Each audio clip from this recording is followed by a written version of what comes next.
Hi everyone and welcome to my channel good dictate. इस video में हम HTML के सभी कॉन्सेप्ट को कवर करेंगे। तो यदि आपको भी HTML सीखना है तो इस वीडियो को एंड तक जरूर देखिए। HTML को समझने से पहले हम वेब को समझेंगे और वेब की वर्किंग को समझेंगे और इंटरनेट को समझेंगे, क्योंकि HTML वेब का पार्ट है, वही वेब इंटरनेट का पार्ट है। तो आपको ये सारे बेसिक नॉलेज होने चाहिए, बट स्टिल यदि आप डायरेक्टली HTML देखना चाहते हैं तो आप टाइम स्टैम्प के थ्रू जा सकते हैं। तो समझते हैं इंटरनेट क्या है। इंटरनेट का मतलब होता है नेटवर्क ऑफ नेटवर्क्स। वही नेटवर्क का मतलब होता है ऐसे डिवाइसेस जो आपस में कनेक्टेड है, एक नेटवर्क बनाए हुए है ताकि वो कम्युनिकेशन कर सके। और कम्युनिकेशन का मतलब है कि मैसेज भेज सके, वीडियो कॉल कर सके, फाइल शेयर कर सके, इस तरीके से। तो इंटरनेट है नेटवर्क ऑफ नेटवर्क, जहां छोटे छोटे नेटवर्क्स आपस में कनेक्टेड होते हैं ताकि वो डेटा को शेयर कर सके। और इन्हें हम यूज कर सकते हैं डिवाइसेस के थ्रू, जैसे कि स्मार्टफोन, कंप्यूटर्स, स्मार्ट टीवी। और इसके लिए हमें डेटा की जरूरत होती है, जिसको हम वाईफाई, मोबाइल डेटा या इथरनेट केबल के थ्रू यूज कर सकते हैं। तो अब हम समझेंगे कि इंटरनेट काम कैसे करता है। तो सबसे पहले हमें हमारे डिवाइस को कनेक्ट करना पड़ता है इंटरनेट से, चाहे वो डिवाइस कंप्यूटर हो या स्मार्टफोन हो या कोई और, जिसके लिए हम यूज करते हैं ISP का, जो कि है इंटरनेट सर्विस प्रोवाइडर। ISP एक कंपनी होती है जो हमें इंटरनेट का एक्सेस प्रोवाइड करती है, जिसके थ्रू हम इजिली इंटरनेट को कनेक्ट कर सकते हैं। एयरटेल, जियो और बहुत सारी कंपनीज हमें ISPs प्रोवाइड करती है। इसके बाद अब आप सोच रहे होंगे कि हम कैसे इन डिवाइसेस को इतने बड़े नेटवर्क में पहचानते हैं। तो हर डिवाइस जो इंटरनेट से कनेक्ट होती है उन्हें एक यूनिक एड्रेस असाइन किया जाता है, जिन्हें हम IP एड्रेस कहते हैं, जो हेल्प करता है इन्हें आइडेंटिफाई करने में और आपस में कम्युनिकेट करने में। ये कुछ डेली यूज के एग्जाम्पल्स हैं जो हम इंटरनेट यूज करते हैं उनके एग्जाम्पल से। तो अब हम समझेंगे कि वेब क्या है, www क्या है। बट इसको समझने से पहले हम ये समझेंगे कि वेब को क्रिएट कैसे किया गया, यानी कि हिस्ट्री ऑफ वेब, जो कि ये बताती है कि कैसे वेब को क्रिएट किया गया और आज हम कैसे इसे इतना ज्यादा यूज कर रहे हैं। तो समझते हैं कि ये सब कैसे स्टार्ट हुआ। तो बात है 1989 की, जब आइडिया को इंट्रोड्यूस किया गया था वेब की, और जिन्होंने इंट्रोड्यूस किया था उनका नाम था टिम बर्नर्स-ली, जो कि काम करते थे सर्न में, जो स्विट्जरलैंड की एक रिसर्च सेंटर कंपनी थी। बेसिकली ये चाहते थे कि रिसर्चर्स इजीली इंफॉर्मेशन को आपस में शेयर कर सके, तो दैट्स व्हाई इन्होंने www को प्रपोज किया। इसके बाद 1990 में फर्स्ट वेब पेज क्रिएट हुई थी, और इन्होंने और भी चीजें इंट्रोड्यूस की थी, जैसे कि HTML जो कि लैंग्वेज है वेब पेज को क्रिएट करने के लिए, HTTP जो कि प्रोटोकॉल है डेटा के ट्रांसफर के लिए, और URL जो कि एड्रेस होता है वेब पेज का। उसके बाद 1991 में वेब को पब्लिक किया गया और फर्स्ट वेबसाइट लाइव हुई, जिसमें ये बताया गया था कि वेब क्या है और हम इसे कैसे यूज कर सकते हैं। और इस टाइम में वेब को मेनली बनाया गया था साइंटिस्ट और रिसर्चर के लिए। तो फर्स्ट वेबसाइट अभी भी लाइव है, यदि आप देखना चाहते हो तो डिस्क्रिप्शन में लिंक है, आप देख सकते हो। इसके बाद 1993 में हमारा फर्स्ट वेब ब्राउजर इंट्रोड्यूस हुआ, जिसका नाम था मोज़ेक, जिसने और भी इजी कर दिया वेब को यूज करना और भी यूजर फ्रेंडली बना दिया। इसके बाद 1995 में ई कॉमर्स जैसी ऑनलाइन शॉपिंग वेबसाइट्स की स्टार्टिंग हुई, जैसे कि अमेजॉन, ईबेज। उसके बाद 1998 में गूगल को इंट्रोड्यूस किया गया। 2000s में बेसिकली वेब इंटरेक्टिव बनने लगा, जैसे कि सोशल मीडिया और ब्लॉग्स यूज होने लगे, और अच्छे अच्छे प्लेटफॉर्म जैसे कि फेसबुक, यूट्यूब, ट्विटर, ये सब यूज होने लगे। उसके बाद 2010s में स्मार्टफोन्स को इंट्रोड्यूस किया गया, जिसकी वजह से और भी लोग इजीली शॉपिंग एप्लीकेशंस और स्ट्रीमिंग और सोशल नेटवर्किंग को यूज करने लगे। और अब वेब इतनी फास्ट है, इतनी सिक्योर है, और बिलियंस ऑफ वेबसाइट्स अवेलेबल है, और हम एडवांस टेक्नोलॉजी का यूज करने लगे हैं, जैसे कि AI, क्लाउड कंप्यूटिंग। अब हम समझेंगे कि what is web and www। तो www कलेक्शन ऑफ वेबसाइट्स होता है, वही website collection of web pages होते हैं। यानी कि वेबसाइट्स के अंदर वेब पेजेस आएंगे, वही वेब पेजेस एक सिंगल पेज होता है, जैसे कि home page, about page, like that. और इन्हें हम इंटरनेट के थ्रू यूज करते हैं। आप वेबसाइट को एक बुक की तरह समझ सकते हैं, जिसमें बहुत सारे चैप्टर्स हैं, वही वेब पेज को बुक के एक सिंगल चैप्टर की तरह समझ सकते हैं। अब आप सोच रहे होंगे कि ये वेबसाइट्स स्टोर कहाँ होती है। तो बेसिकली ये वेबसाइट्स स्टोर होती है एक स्पेशल कंप्यूटर में, जिसे हम सर्वर कहते हैं, और इसे हम कोई भी वेब ब्राउजर के थ्रू एक्सेस कर सकते हैं। अब हम बात करेंगे वेब वर्किंग, यानी कि जब हम यूआरएल एंटर करते हैं तो कैसे क्या चीज बिहाइंड द सीन वर्क करती है। तो सबसे पहले हम यूआरएल को एंटर करेंगे। उसके बाद जब हम यूआरएल को एंटर करते हैं तो डीएनएस प्ले करता है वहां पर।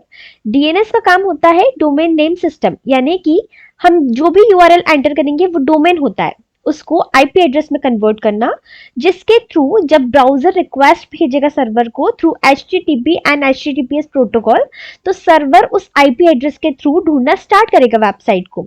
उसके बाद जैसे ही सर्वर ढूंढ लेगा वो रिस्पॉन्ड बैक करेगा। तो यानी कि जो हमारा वेब का काम होता है पूरा, वो पूरा क्लाइंट सर्वर आर्किटेक्चर में काम करता है। यानी कि ब्राउजर सेंड करेगा request through HTTP and HTTPS protocol, server respond back करेगा और हमारे ब्राउजर में वेबसाइट को डिस्प्ले कराएगा। तो अब हम सेटअप कर लेते हैं कोड एडिटर, जहां हम हमारे कोड को लिखेंगे। तो इसके लिए आपको कोई भी ब्राउजर में जाना है और जाकर यहाँ पर VS कोड टाइप करना है, देन इसको इंस्टॉल कर लेना है, डाउनलोड कर लेना है। मेरे पास ऑलरेडी है तो मैं फोल्डर क्रिएट करती हूँ, webd। और अब हम VS कोड में जाते हैं। मैंने इस फोल्डर को ऑलरेडी ओपन किया, बट यदि आपको करना है तो इस 3 लाइन पे क्लिक कीजिए और फिर फाइल पे जाके ओपन फोल्डर करके फोल्डर को सिलेक्ट कर लीजिए। तो हम एक एक्सटेंशन डाउनलोड कर लेंगे which is called live server. जब भी हम हमारी वेबसाइट बनाएंगे तो हमें जब उसको लाइव देखना होगा तो हम इस एक्सटेंशन का यूज़ करेंगे। तो इसे इंस्टॉल कर लीजिए। अब हम फाइल क्रिएट करेंगे index.html और हम यहाँ पर हमारे सारे कोड लिखेंगे। बट हम HTML का बेसिक लेआउट समझने से पहले कुछ चीज़ समझेंगे, जैसे कि HTML होता क्या है, टैग क्या होते हैं, एलिमेंट क्या होते हैं। अब हम स्टार्ट करेंगे HTML को, यानी कि हाइपरटेक्स्ट मार्कअप लैंग्वेज को, जो कि एक मार्कअप लैंग्वेज है जिसका यूज़ वेब पेज के स्ट्रक्चर को डिफाइन करने के लिए किया जाता है। आपने जब भी किसी वेबसाइट को ओपन किए होंगे तो हमेशा देखे होंगे कुछ टेक्स्ट, इमेजेस, बटन्स या नेविगेशंस, ये सब हमें दिखाई देते हैं जो कि HTML के थ्रू बनाए जाते हैं। यानी कि हमें जब भी वेब पेज का बेसिक लेआउट डिजाइन करना रहता है तो हम सबसे पहले HTML का यूज करते हैं, जिसे हम एक स्केलेटन की तरह समझ सकते हैं। हम एक एग्जांपल लेंगे। जब भी हम एक घर बनाते हैं तो हम सबसे पहले घर का स्ट्रक्चर रेडी करते हैं यूजिंग पिलर, बीम्स, ठीक है। उसके बाद जैसे ही हमारा घर का स्ट्रक्चर रेडी हो जाता है तो उसके बाद हम उसकी खूबसूरती को बढ़ाने के लिए उसमें हम पेंट्स ऐड करते हैं, हम फर्नीचर्स ऐड करते हैं। तो सिमिलरली हम वेब पेज को डिज़ाइन करने के लिए सबसे पहले HTML का यूज़ करते हैं, जिसके थ्रू हम लेआउट डिज़ाइन करते हैं। उसके बाद उसको खूबसूरत बनाने के लिए उसमें स्टाइलिंग ऐड करते हैं और उसमें इंटरेक्टिविटी यानी कि लॉजिक परफॉर्म करने के लिए हम जावास्क्रिप्ट का यूज़ करते हैं। तो क्या होते हैं एलिमेंट्स, क्या होती है। तो टैग एक स्पेशल कीवर्ड्स होते हैं जो ब्राउजर को बताते हैं कि कंटेंट को कैसे डिस्प्ले कराना है। टैग को हम एंगल ब्रैकेट्स के अंदर लिखते हैं जो कि यूजुअली पेयर्स में आते हैं, जैसे कि ओपनिंग टैग और क्लोजिंग टैग। ओपनिंग टैग और क्लोजिंग टैग बिल्कुल सिमिलर होते हैं, बस हमें क्लोजिंग टैग के पहले एक स्लैश को ऐड करना पड़ता है। ये कुछ एग्जांपल्स हैं हमारे उन टैग के जो पेयर्स में आते हैं, जैसे कि HTML, बॉडीज, हेड, ये सब हमारे पेयर्स में आएंगे। कुछ टैग्स ऐसे भी होते हैं जो कि सेल्फ क्लोजिंग टैग होते हैं, जिन्हें हम वॉइड एलिमेंट भी कहते हैं, जिनमें हमें क्लोजिंग टैग को लगाने की जरूरत नहीं होती। ये कुछ एग्जांपल्स है टैग के, जैसे कि IMG, BR, HR, input. Don't worry, हम ये सारे टैग्स कवर करेंगे। अब हम समझेंगे एलिमेंट्स क्या होते हैं। तो HTML एलिमेंट वो होते हैं जो एक कंप्लीट स्ट्रक्चर या कंपोनेंट को रिप्रेजेंट करते हैं। ये ओपनिंग टैग, कंटेंट और क्लोजिंग टैग का कॉम्बिनेशन होते हैं। तो अब आप सोच रहे होंगे टैग्स और एलिमेंट्स में डिफरेंस क्या है। तो हमारा सिंपल P टैग होगा हमारा टैग, जिसके अंदर हमारा स्टार्टिंग टैग होगा और हमारा एंड टैग होगा, ठीक है। वही यदि हमने इस P टैग के अंदर कोई भी कंटेंट ऐड कर दिया, जैसे कि दिस इज पैरा, तो ये हमारा हो जाएगा एलिमेंट। वही हम बात करें कि IMG, सिंपल इतना IMG हमारा टैग होगा, बट यदि इसके अंदर हमने एट्रीब्यूट्स जैसे कि SRC, ऑल्ट, विड्थ, हाइट, ये सब ऐड करें तो ये हमारा हो जाएगा एलिमेंट। मैं आपको एट्रीब्यूट के बारे में बता दूं कि एट्रीब्यूट हमें एक्स्ट्रा इन्फॉर्मेशन देते हैं जो किसी भी एलिमेंट का बिहेवियर या अपीयरेंस को कंट्रोल करते हैं। जैसे कि इस इमेज टैग के लिए SRC एक ऐसा एट्रीब्यूट है जिसके अंदर हमें URL देना पड़ेगा इमेज का। उसके बाद ऑल्ट हमारा ऑल्टरनेटिव टेक्स्ट होता है। इफ इन केस हमारी इमेज किसी कारण से नहीं लोड हो पा रही है तो हमारा ऑल्टरनेटिव टेक्स्ट वहां पर डिस्प्ले होगा। विड्थ और हाइट के थ्रू हम हमारी इमेज की विड्थ और हाइट को डिफाइन कर सकते हैं। तो आई होप आप समझे होंगे कि सिंपल टैग यानी कि सिंपल कोई भी टैग, स्टार्टिंग टैग और एंड टैग का कॉम्बिनेशन, ये हमारा टैग होता है। बट यदि हमने इसके अंदर कोई भी कंटेंट डाल दिया तो ये हमारा हो जाएगा एलिमेंट। वही इसके अंदर यदि हमने कोई एट्रीब्यूट भी डाल दिया तो वो हमारा हो जाएगा एलिमेंट। अब हम बात करेंगे टाइप्स ऑफ एलिमेंट की। तो इनके बिहेवियर और स्ट्रक्चर के अकॉर्डिंग एलिमेंट्स को डिफरेंट डिफरेंट टाइप में क्लासिफाइड किया गया है, जिसमें फर्स्ट एलिमेंट है ब्लॉक लेवल एलिमेंट।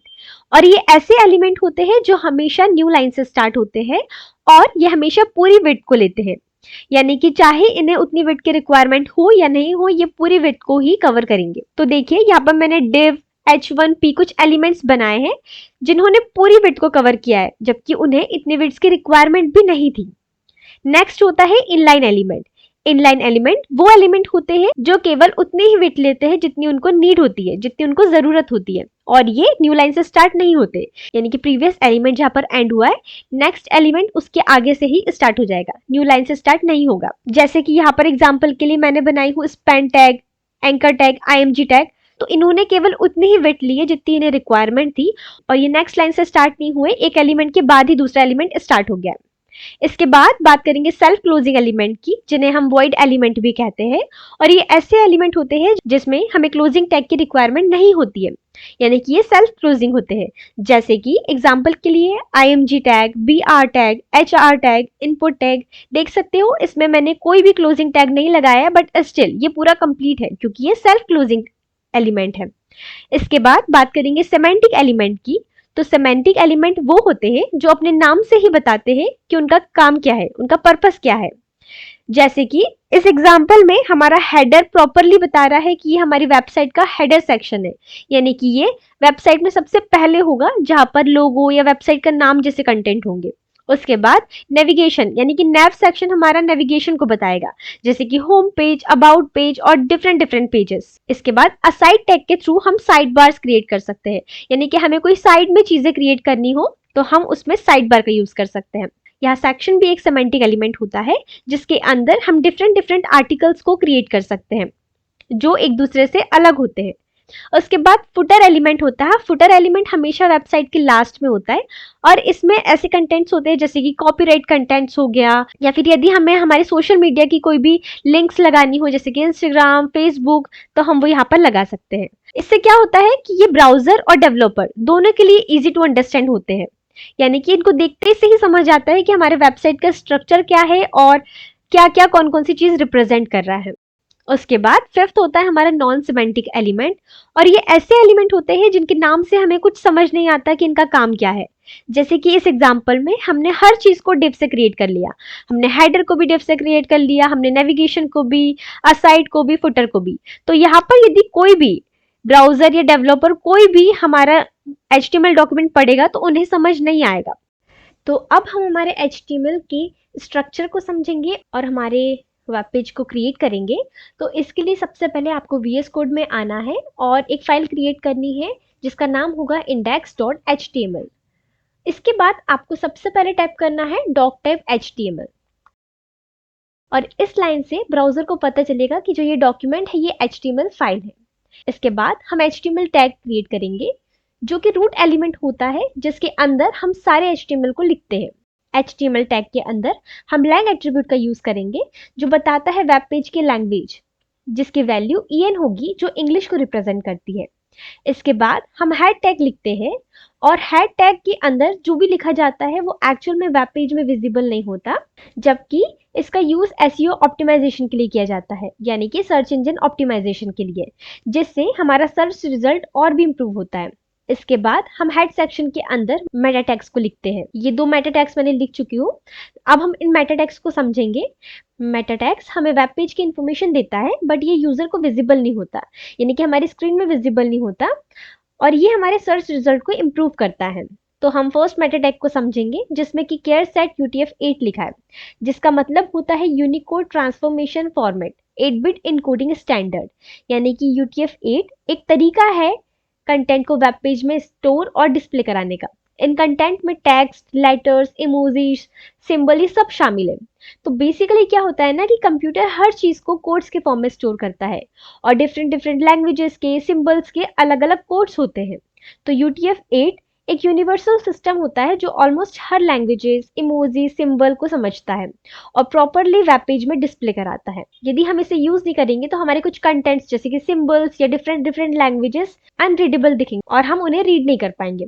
इसके बाद सेकंड मेटा टेक्स्ट का यूज व्यू पोर्ट के लिए किया जाता है और ये हमारी वेबसाइट को रिस्पॉन्सिव बनाता है, यानी कि हमारी वेबसाइट अलग अलग डिवाइसेस में, अलग अलग स्क्रीन में प्रॉपरली अपीयर हो, प्रॉपरली विजिबल हो।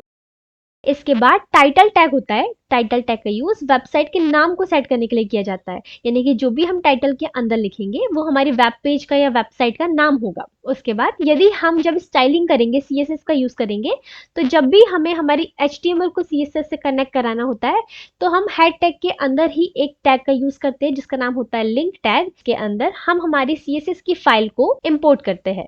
तो ये अभी हम नहीं देखेंगे क्योंकि हम यहाँ पर CSS नहीं कर रहे हैं, इसलिए यहाँ पर हमारा हेड टैग कंप्लीट होता है। इसके बाद हम बाहर आएंगे और HTML के अंदर एक और टैग होता है बॉडी टैग, और बॉडी टैग के अंदर हम जो भी लिखेंगे वो एक्चुअल में हमारी वेब पेज में विजिबल होगा।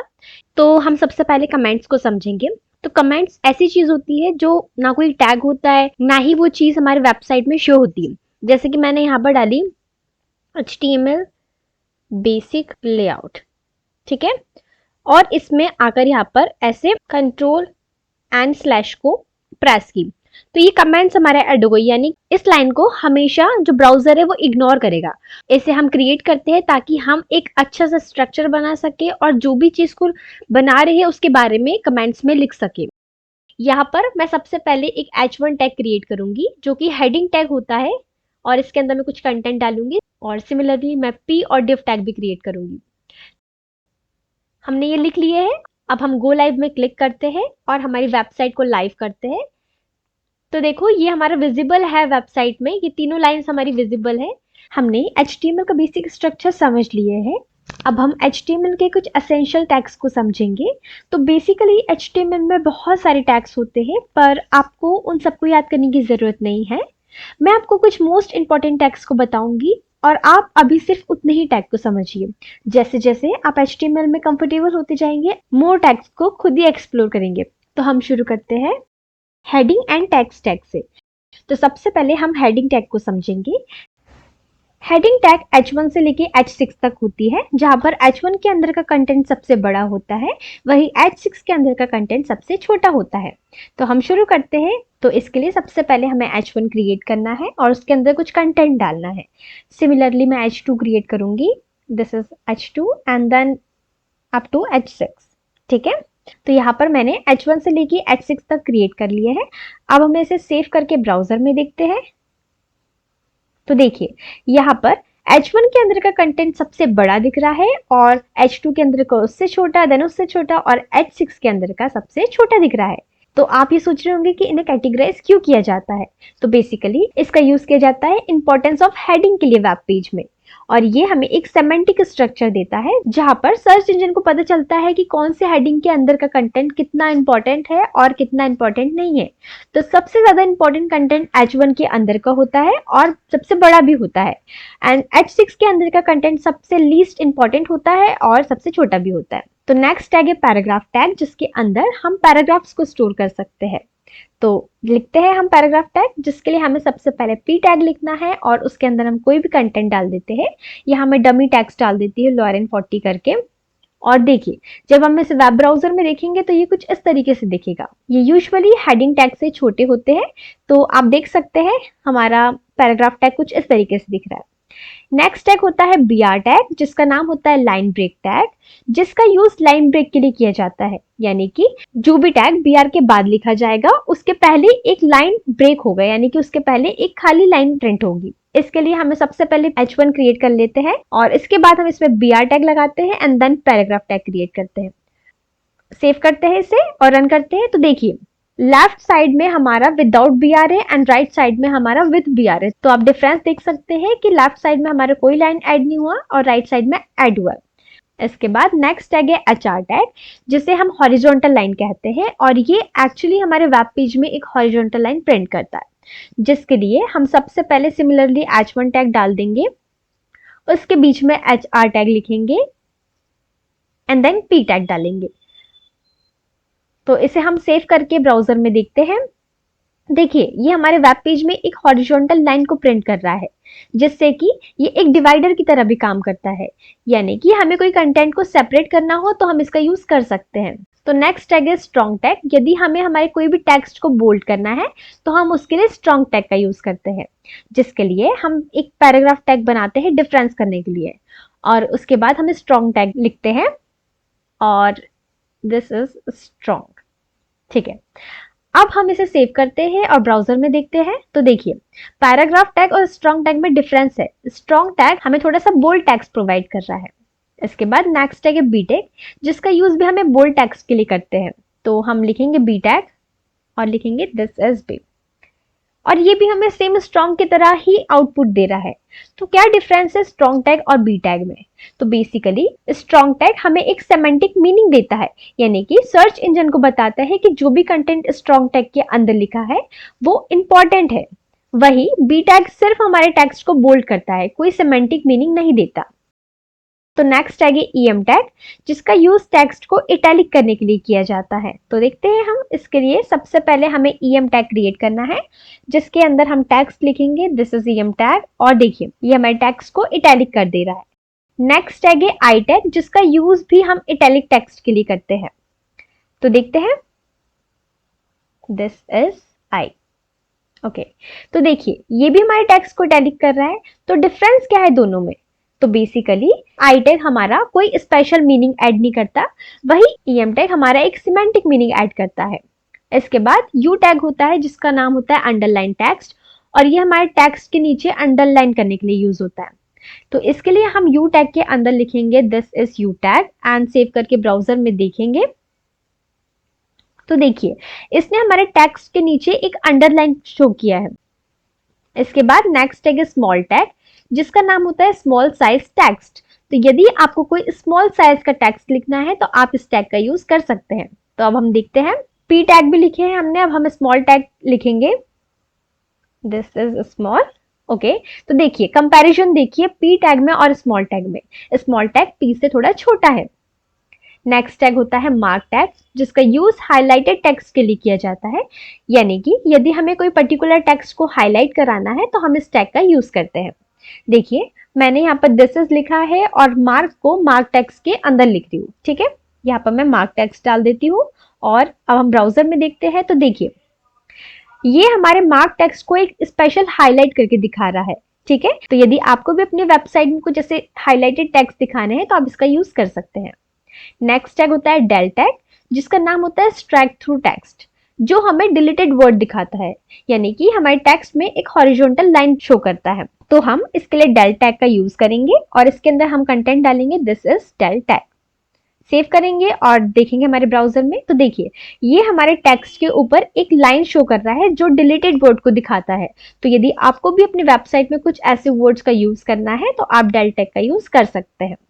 नेक्स्ट टैग होता है सब tag, which is called subscript text, जिसका यूज कुछ ऐसे वर्ड्स, यानी कि एच के नीचे टू लिखना है H2O, तो उसके लिए हम करते हैं। तो देखते हैं इसको। सबसे पहले मैंने एच लिख दी सिंपल, देन सब के अंदर टू डाली और बाहर ओ लिख दी, सेव करे। देखिए ये हमारा H2O प्रिंट कर रहा है हमारी वेबसाइट में। तो नेक्स्ट टैग होता है सुपरस्क्रिप्ट टेक्स्ट, जिसका यूज यदि हमें कुछ एक्स स्क्वायर लिखना हो, किसी भी चीज का स्क्वायर डालना हो तो उसके लिए करते हैं। तो इसके लिए मैं सबसे पहले एक्स लिखूंगी, देन सुपरस्क्रिप्ट के अंदर 2 लिख दूंगी, तो ये हमारा एक्स स्क्वायर शो करेगा। इसके बाद हम बात करेंगे लिंक्स एंड नेविगेशन टैग की। तो लिंक्स एंड नेविगेशन टैग का यूज होता है हमारे वेब पेज में लिंक्स को ऐड करने के लिए, चाहे वो इंटरनल लिंक्स हो चाहे वो एक्सटर्नल लिंक्स हो। इंटरनल लिंक का मतलब होता है कि हम एक ही पेज के अंदर अलग अलग सेक्शन में जा रहे हैं, वही एक्सटर्नल लिंक का मतलब होता है कि हम एक पेज से दूसरे पेज में जा रहे हैं, यानी कि एक्सटर्नल रिसोर्स में, जिसके लिए हम यूज करते हैं एंकर टैग का। तो आपको सबसे पहले एंकर टैग को लिखना है और इसके अंदर डिफरेंट एट्रीब्यूट्स होते हैं, तो हम उन एट्रीब्यूट्स को समझते हैं, क्योंकि उन एट्रीब्यूट्स से ही हमारे एंकर टैग काम करता है। तो एट्रीब्यूट को समझने से पहले मैंने 4 फाइल क्रिएट की है, about.html, contact.html, help.html and home.html। तो आप भी वो क्रिएट कर लीजिए। उसके बाद फर्स्ट एट्रीब्यूट होता है हमारा href एट्रीब्यूट, जिसका यूज हम लिंक लिखने के लिए करते हैं। इस href के अंदर हमें उस फाइल का नाम लिखना है, जैसे कि हम फर्स्ट home.html लिखते हैं, उसके बाद हम contact.html लिखेंगे, then about.html and then last में help.html। इतना करके हम इसे सेव करके देखेंगे तो ये देखिए हमारे वेब पेज में हम एक पेज से दूसरे पेज में जा पा रहे हैं। तो नेक्स्ट एट्रीब्यूट होता है टारगेट एट्रीब्यूट, जिसका काम होता है ये बताना कि हमें हमारे लिंक को सेम टैब में ओपन करना है या डिफरेंट टैब में ओपन करना है। तो इसके लिए हम टारगेट लिखेंगे और इसके अंदर डिफरेंट डिफरेंट वैल्यूज डाल सकते हैं। हम सबसे पहले सेल्फ वैल्यू को डाल के देखेंगे और इसका काम होता है हमारी वेबसाइट को सेम टैब में ओपन करना। तो हमने इसे डाला, अब हम इसे सेव करेंगे और ब्राउजर में देखेंगे। तो जैसे ही मैं होम में क्लिक की तो वो सेम ब्राउजर में ओपन हुआ। ओके, तो नेक्स्ट वैल्यू होती है हमारी ब्लैंक, जो हमारी लिंक को न्यू टैब में ओपन करती है। तो हम देखते हैं इसे सेव करके। देखिए मैंने जैसे ही होम को क्लिक की और वो न्यू टैब में जाके ओपन हुई। इसके बाद नेक्स्ट एट्रीब्यूट होता है टाइटल एट्रीब्यूट, जिसके लिए आपको टाइटल लिखना है और उसके अंदर आप कुछ भी लिख सकते हैं, ठीक है। और जब हम इस पर्टिकुलर लिंक पे क्लिक करेंगे तो जो होवर दिख रहा है ना आपको, ये उस टाइटल के कारण दिख रहा है, टूल टिप। नेक्स्ट एट्रीब्यूट होता है डाउनलोड एट्रीब्यूट, जिसका काम होता है लिंक को ओपन नहीं करना बल्कि लिंक को डाउनलोड करना, जिसके लिए आप सिंपल डाउनलोड लिख सकते हो और उसके अंदर फाइल का नाम लिख सकते हो। देखिए मैंने जैसे ही होम पे क्लिक की वो फाइल ओपन होने की बजाय डाउनलोड हो गई, ठीक है। तो नेक्स्ट एट्रीब्यूट होता है रील एट्रीब्यूट, जिसका काम होता है रिलेशनशिप बताना हमारे करंट पेज में और लिंक पेज में। तो बेसिकली इसके अंदर भी डिफरेंट डिफरेंट वैल्यूज होती है, तो हम उन वैल्यूज को समझते हैं। तो फर्स्ट वैल्यू होती है हमारी नो फॉलो, और ये सर्च इंजन को बताती है कि उस लिंक को हमें फॉलो नहीं करना है और कोई भी रैंकिंग उसकी इंप्रूव नहीं करना है। ये बेसिकली स्पैम कंटेंट से बचने के लिए होता है, जैसे कि हमारे स्पॉन्सर्ड कंटेंट, एड्स या अनट्रस्टेड वेबसाइट। सेकंड वैल्यू होती है हमारी नो रेफरल, और ये वेबसाइट की इंफॉर्मेशन को हाइड करती है एक्सटर्नल लिंक से, और ये हमारी प्राइवेसी को इम्प्रूव करती है। इसके बाद नेक्स्ट होता है नो ओपनर, और बेसिकली अगर हम इसका यूज नहीं करेंगे तो न्यू टैब हमारी ओरिजिनल पेज को एक्सेस कर लेगा और कंट्रोल भी कर लेगा, और इवन उसे फेक वेब पेज से, कोई भी फेक वेब पेज से रिप्लेस भी कर सकता है। तो आपको इन सबको यूज करना बहुत जरूरी है, स्पेशली रील के सारे वैल्यूज को। तो इसके बाद नेक्स्ट टैग होता है नेविगेशन टैग, जिसका यूज हम करते हैं नेविगेशन क्रिएट करने के लिए। जैसे कि हमें होम पेज क्रिएट करना है, अबाउट पेज, तो उनके लिए हम नेविगेशन का यूज करते हैं, जिसके लिए हम नैव टैग लिखेंगे सबसे पहले और इसके अंदर हम एंकर टैग डालेंगे। एंड सेम मैं कॉपी पेस्ट करूंगी और इसके अंदर मैं अपनी फाइल का नाम लिखूंगी, जैसे कि home.html, यहां भी होम लिख देंगे हम, देन about.html, यहां भी अबाउट लिख देंगे, then contact.html and same contact and help.html। तो उसे सेव करेंगे और देखेंगे वेबसाइट में। तो देखिए ये कुछ इस तरीके से दिख रहा है। हम कुछ स्टाइलिंग ऐड करेंगे इसमें, डोंट वरी अबाउट एनीथिंग, हम स्टाइलिंग भी CSS भी पढ़ेंगे। CSS ऐड करने के बाद भी ये कुछ खास नहीं दिख रहा है, बट स्टिल इट्स फाइन। तो देखिए हम जब होम में क्लिक कर रहे हैं तो वो होम पेज ओपन हो रहा है, अबाउट में क्लिक कर रहे हैं तो अबाउट पेज, कॉन्टैक्ट में क्लिक कर रहे हैं तो कॉन्टैक्ट। हम इसको लिस्ट के अंदर भी यूज कर सकते हैं। लिस्ट एक डिफरेंट टैग है जो हम आगे पढ़ेंगे। तो मैं आपको बता देती हूँ कि UL के अंदर विच इज अनऑर्डर्ड लिस्ट, उसके अंदर हमने डिफरेंट डिफरेंट LI क्रिएट की, और जिसके अंदर सेम हमने हमारी फाइल का नाम दिया home.html, about.html and contact and help, ठीक है। सेव करके देखें तो ये कुछ ऐसा होगा, और थोड़ी सी स्टाइलिंग मैंने ऐड कर दी यहाँ पर, तो डोंट वरी। ये बेसिकली स्क्रीन रीडर्स की जो एक्सेसिबिलिटी होती है उसको इम्प्रूव करता है और बेहतर दिखाता है। इसके बाद नेक्स्ट टैग है इमेजेस एंड मीडिया टैग। तो यदि हमें कोई भी प्रकार की इमेजेस ऐड करनी हो हमारे वेब पेज में, या मीडियाज ऐड करना हो, जैसे कि वीडियोस ऐड करने हो, ऑडियोस ऐड करनी हो, तो हम इन टैगों के थ्रू कर सकते हैं। तो हमारा फर्स्ट टैग होगा IMG टैग, जिसके थ्रू हम इमेजेस को हमारे वेब पेज में लगा सकते हैं। तो हम सबसे पहले IMG टैग का यूज करेंगे, जिसके अंदर SRC एट्रीब्यूट होगा, उसके अंदर इमेज का नाम, देन ऑल्ट के अंदर ऑल्टरनेटिव टेक्स्ट, यानी कि इमेज ना लोड हो तो कौन सा टेक्स्ट होना चाहिए, इतना करेंगे। एंड देन हम विड्थ दे देंगे एट्रीब्यूट और हाइट दे देंगे, जिसके थ्रू हमारी इमेज की विड्थ एंड हाइट सेट हो जाएगी। तो टाइटल एट्रीब्यूट के थ्रू हमारी इमेज के ऊपर ये टूल टिप शो होगा। उसके बाद लोडिंग एट्रीब्यूट, जिसकी दो प्रॉपर्टीज होती है। First one is eager, which is by default, और ये इमेज को इमीडिएटली लोड कर देगी, ठीक है। और सेकंड वैल्यू होती है हमारी लेजी, जिसके थ्रू हमारी इमेज इमीडिएटली लोड नहीं होगी। देन स्टाइल एट्रीब्यूट के थ्रू हम इनलाइन सीएसएस ऐड कर सकते हैं। थोड़ी बहुत स्टाइलिंग को हमें ऐड करना हो तो हम इनलाइन सीएसएस का यूज कर सकते हैं। यहाँ पर मैंने बॉर्डर ऐड की हूँ, तो देखिए आप ये बॉर्डर ऐड हो चुकी है। उसके बाद हम एसआरसी सेट एट्रीब्यूट का यूज करेंगे, जिसके थ्रू हम डिफरेंट डिफरेंट स्क्रीन साइज के अकॉर्डिंग हमारी इमेजेस को लोड कर सकते हैं। तो हम सबसे पहले इमेज डॉट जेपीजी जो है वो हमारी 600 विड्थ पर होगी। देन हमारी इमेज 2 है जो, जब हमारी विड्थ होगी 1200। देन हमारी थर्ड इमेज लोड होगी जब हमारी विड्थ होगी 2000 विड्थ होगी। ठीक है, तो ऐसे क्या होगा कि हमारी डिफरेंट डिफरेंट विड्थ के अकॉर्डिंग हमारी डिफरेंट डिफरेंट इमेजेस जनरेट होगी। देखो हो रही है ना इमेजेस जनरेट। इसके थ्रू हम एक्चुअली रिस्पॉन्सिव डिजाइन कर सकते हैं। तो नेक्स्ट टैग है सोर्स टैग, जिसको हम इंडिविजुअल यूज नहीं कर सकते, हमें इसको किसी ना किसी टैग के अंदर यूज करना पड़ता है, जैसे कि ऑडियो टैग और वीडियो टैग्स के अंदर। ठीक है, तो हम इसको समझेंगे। सोर्स टैग लिखेंगे सबसे पहले। अब हम इसके थोड़े बहुत एट्रीब्यूट देख लेते हैं। तो हमारा फर्स्ट एट्रीब्यूट होगा एसआरसी एट्रीब्यूट, जिसके अंदर हमारी जो भी फाइल है ऑडियो वीडियो, उस फाइल का नाम डालना है। ठीक है, इस केस में मेरे पास वीडियो है तो वीडियो डॉट mp4 डाल दूंगी। देन टाइप के अंदर हमें हमारी फाइल का टाइप देना है। इस केस में मेरे पास वीडियो mp4 है तो मैं वीडियो स्लैश mp4 डालूंगी। तो ये हमारे दो सोर्स के एट्रीब्यूट्स है जो ध्यान रखना है। ठीक है, तो अब हम समझेंगे ऑडियो टैग को। ऑडियो टैग के थ्रू हम हमारी वेब पेज में ऑडियोस लगा सकते हैं। तो सबसे पहले हम ऑडियो टैग को लिखेंगे, देन इसके अंदर हम सोर्स टैग को लिखेंगे। ठीक है, अब हम सोर्स के अंदर एसआरसी में अपनी फाइल का नाम लिखेंगे जो कि music.mp3 है, और टाइप में हम लिखेंगे music/mp3 क्योंकि ये एक mp3 फाइल है, सॉरी ऑडियो स्लैश mp3। ठीक है, इसके बाद अब हम ऑडियो एट्रीब्यूट की बात कर लेंगे। तो फर्स्ट होता है हमारा कंट्रोल्स। तो जो भी आपको प्रीबिल्ट पॉज प्ले और ये वॉल्यूम की बटनें दिख रही है ना, ये इन कंट्रोल के थ्रू ही दिख रही है आपको, ये देखिए। ठीक है, उसके बाद नेक्स्ट होता है ऑटो प्ले। तो ऑटो प्ले एट्रीब्यूट के थ्रू हमारी म्यूजिक ऑटो प्ले होती है, यानी कि जैसे ही ब्राउजर लोड होगा तो वो ऑटोमेटिकली प्ले होगी। Then loop attribute, loop attribute के थ्रू जैसे ही हमारी म्यूजिक एंड होगी तो वो अगेन स्टार्ट हो जाएगी, तो एक लूप में चलेगी। ठीक है, इसके बाद नेक्स्ट होता है म्यूटेड एट्रीब्यूट। तो म्यूटेड एट्रीब्यूट के थ्रू हमारी ऑडियो म्यूट रहेगी। देखो ये म्यूट है ना अभी हमारी ऑडियो, ऐसे।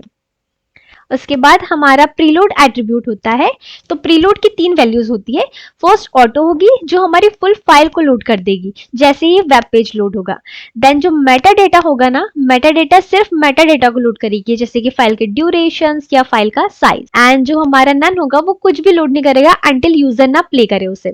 तो हम देख लेते हैं ऐसे, ये देखो लास्ट वाला नन है, देखो कुछ भी हमारा लोड नहीं हुआ है, बाकियों में है। तो ऐसा है। तो नेक्स्ट टैग है वीडियो टैग। इसके थ्रू हम हमारी वेब पेज में वीडियो को लगा सकते हैं, जिसके लिए हम सबसे पहले वीडियो टैग को लिखेंगे, देन उसके अंदर सोर्स टैग को लिखेंगे। सोर्स के अंदर एसआरसी में हमारी फाइल का नाम देंगे, एंड देन टाइप में हमारा बताएंगे कि ये एक वीडियो स्लैश mp4 है।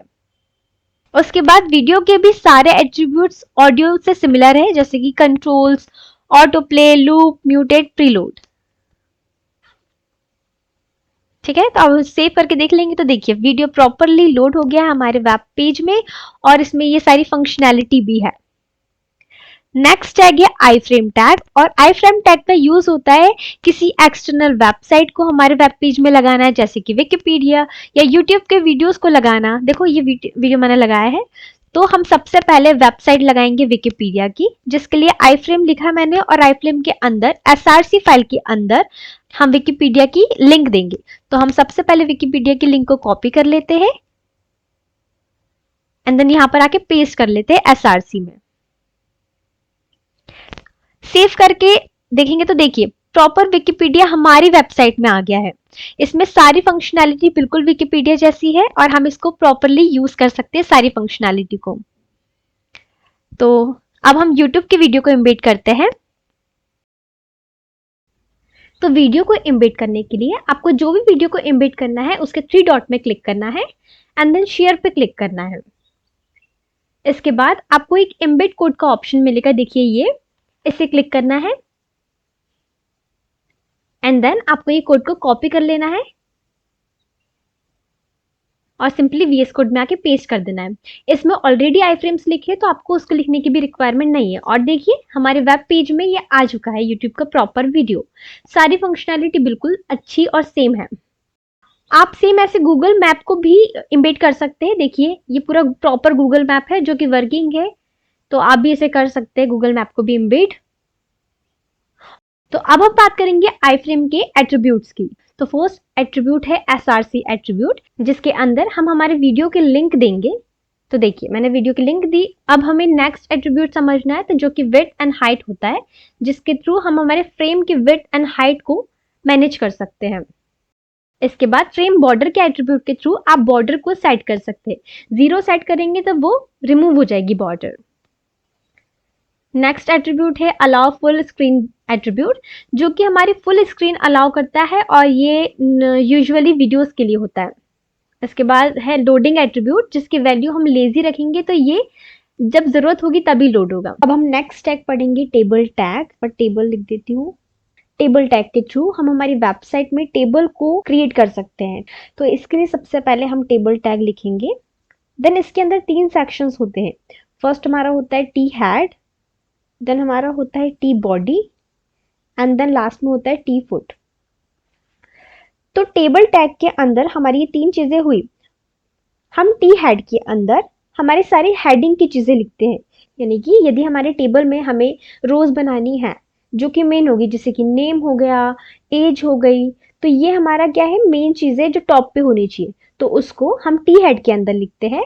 वही टी बॉडी के अंदर उसके अंदर की वैल्यूज, जैसे कि नेम, डिफरेंट डिफरेंट पीपल्स के नेम को स्टोर करा सकते हैं, तो वो सारी चीजें वैल्यूज हमारी टी बॉडी के अंदर होगी। उसके बाद टी फुट के अंदर यदि हमें कोई फुटर ऐड करना है, kind of this kind of thing, तो हम उसमें कर सकते हैं। तो हम टी हेड को क्रिएट करेंगे सबसे पहले। तो इसके अंदर हमें टी आर टैग लिखना पड़ेगा। टी आर टैग का फुल फॉर्म होता है टेबल रो। जब भी हमें रो क्रिएट करनी होती है तो हम टी आर का यूज करते हैं। इसके अंदर हमें टी एच का यूज करना पड़ेगा। अभी हम यहाँ पर टी एच का यूज कर रहे हैं, जिसका मतलब होता है टी हैड, जिसके थ्रू हम हमारी टेबल हेड को लगा सकते हैं। यहाँ पर अभी हमें नेम और एज चाहिए है, तो हम टी एच यूज कर रहे हैं। तो सबसे पहले मैं यहाँ पर नेम डाल दूंगी, देन अगेन हम क्रिएट करेंगे और यहाँ पर एज, इतना हो गया। इसके बाद हमारा टी हेड कंप्लीट होता है। हम टी बॉडी को लिखेंगे। टी बॉडी के अंदर अब हम नेम और एज में वैल्यूज डालेंगे, तो जिसके लिए हमें टी आर क्रिएट करना पड़ेगा अगेन, क्योंकि हम अगेन रो क्रिएट कर रहे हैं। और उसके अंदर अब हमें टी एच नहीं लिखना है, अब हमें टी डी लिखना है, क्योंकि अभी हम टेबल डेटा डाल रहे हैं। कोडेटेड, देन एज की वैल्यू हम डालेंगे 1।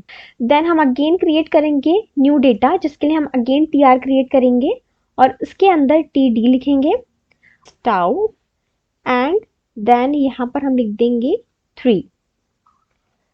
तो यहाँ पर हमारा टी बॉडी कंप्लीट होता है। अब हमें टी फुट ऐड करना है। हम कुछ इस तरीके का टी फुट ऐड करना चाहते हैं, ठीक है।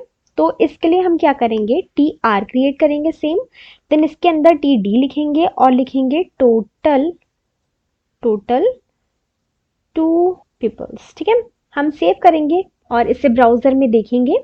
तो अभी ये कुछ इस तरीके से दिख रहा है। अब हम टेबल टैग के कुछ एट्रीब्यूट्स को समझेंगे। सबसे पहले हम इस पर बॉर्डर लगाएंगे, जिसके लिए हमें बॉर्डर लिखना है और हमें जितनी मोटी बॉर्डर लगाना है उतनी वैल्यू डालनी है। अभी हम सिंपल पतली सी बॉर्डर चाहते हैं, तो हम 1 लिखेंगे। देन हम हमारे ब्राउजर में देखेंगे, देखिए प्रॉपर बॉर्डर आ चुकी है। इसके बाद यदि आपको पैडिंग ऐड करनी है तो हम सेल पैडिंग लिख सकते हैं। यहाँ पर हम लिख देंगे 20। सेव करके देखेंगे तो देखिए पैडिंग आ चुकी है। इसके बाद यदि आपको कुछ स्पेसिंग ऐड करनी है सेल्स के बीच में, तो हम स्पेसिंग ऐड कर सकते हैं, जैसे कि मैं यहाँ पर 10 कर रही हूँ। देखिए सेल्स के बीच में स्पेसिंग आ गई है, ठीक है। हम इसकी विड्थ को सेट कर सकते हैं, तो यहाँ पर हम विड्थ लिखेंगे 70।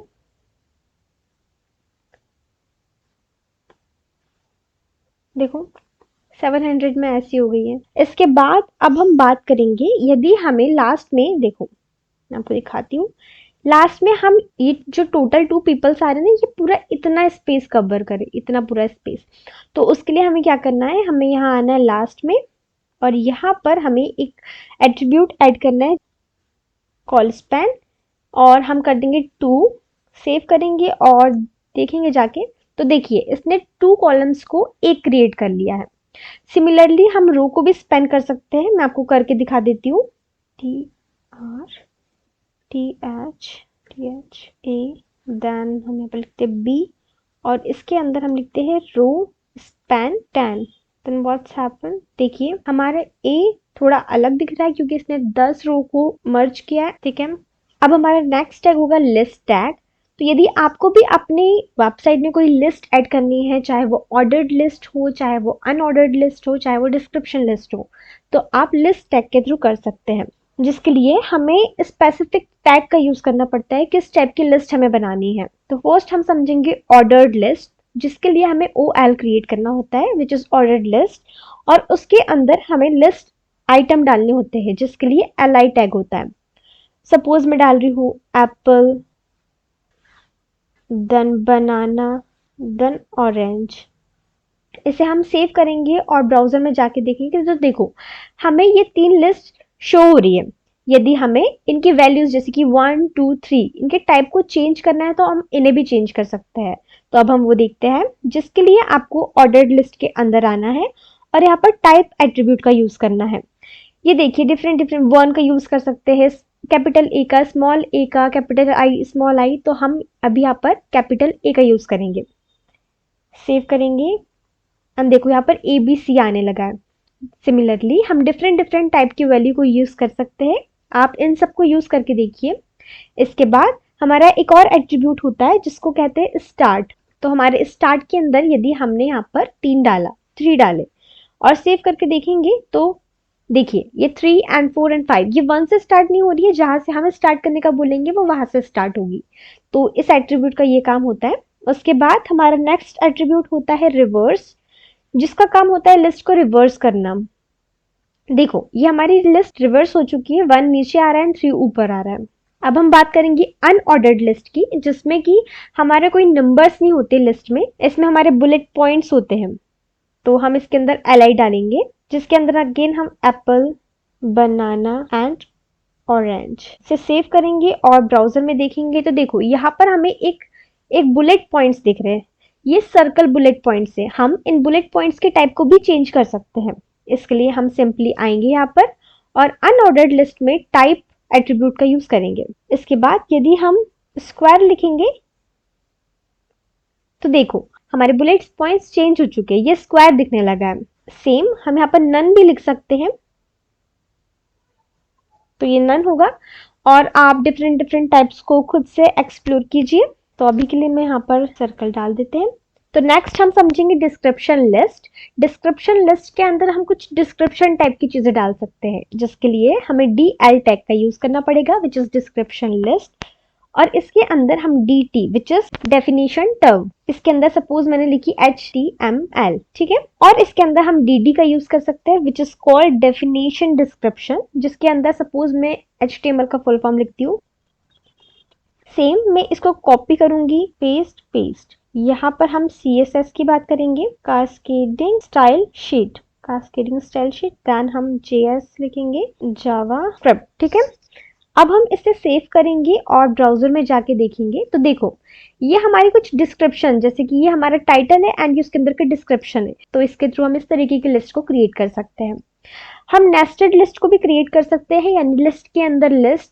तो अब हम वो क्रिएट करेंगे, जिसके लिए हम सबसे पहले अनऑर्डर्ड लिस्ट लिखेंगे और इसके अंदर लिस्ट आइटम लिखेंगे, जिसमें मैं लिखती हूँ फ्रंट एंड, ठीक है। इसके अंदर अगेन हम UL लिखेंगे और इसके अंदर LI लिखेंगे, HTML, CSS, जावास्क्रिप्ट, ठीक है। तो यहाँ हमने क्या किए हैं, जिसके अंदर हमने एक अनऑर्डर्ड लिस्ट के अंदर दूसरी अनऑर्डर्ड लिस्ट का यूज किया, यानी कि नेस्टेड लिस्ट। हम इसे सेव करेंगे और ब्राउजर में देखेंगे तो देखो कुछ इस तरीके से शो हो रहा है। तो आप भी इस तरीके से और भी लिस्ट की चीजों को एक्सप्लोर कर सकते हैं। तो नेक्स्ट टैग होगा हमारा फॉर्म टैग। तो बेसिकली आप फॉर्म टैग के थ्रू कोई भी फॉर्म क्रिएट कर सकते हैं, login forms, contact form, registration form. तो अब हम एक फॉर्म को बनाकर फॉर्म टैग को समझेंगे, जिसके लिए सबसे पहले आपको फॉर्म टैग को लिखना है। फॉर्म के अंदर कुछ एट्रीब्यूट्स होते हैं जैसे कि एक्शन एट्रीब्यूट, और ये बताते हैं कि हमारी जो भी फॉर्म की डेटा है वो कहाँ जाना है, जिसको अभी हमें नहीं देखना है क्योंकि हमने अभी बैकएंड नहीं देखा है। उसके बाद बहुत सारे एट्रीब्यूट्स होते हैं फॉर्म के भी, जैसे कि method, then enctype. Method actually बताता है कि हमें डेटा को कैसे सेंड करना है। उसके बाद इंक टाइप बताता है तो कैसे फॉर्म के डेटा को इनक्रिप्ट करना है। उसके बाद होता है हमारा ऑटो कंप्लीट एट्रीब्यूट, हमें अलाउ कर सकते हैं कि ब्राउजर ऑटो कंप्लीट करे या ना करे। तो इसमें दो वैल्यूज होती है ऑफ एंड ऑन, तो हम ये कर सकते हैं। इसके बाद हम लिख सकते हैं नो वैलिडेशन, जिसके थ्रू हमारी वैलिडेशन ऑफ हो जाएगी। तो हम फॉर्म को सिंपल रखते हैं और अब फॉर्म टैग को एक्सप्लोर करते हैं, जिसके लिए हम सबसे पहले फील्ड सेट का यूज करेंगे।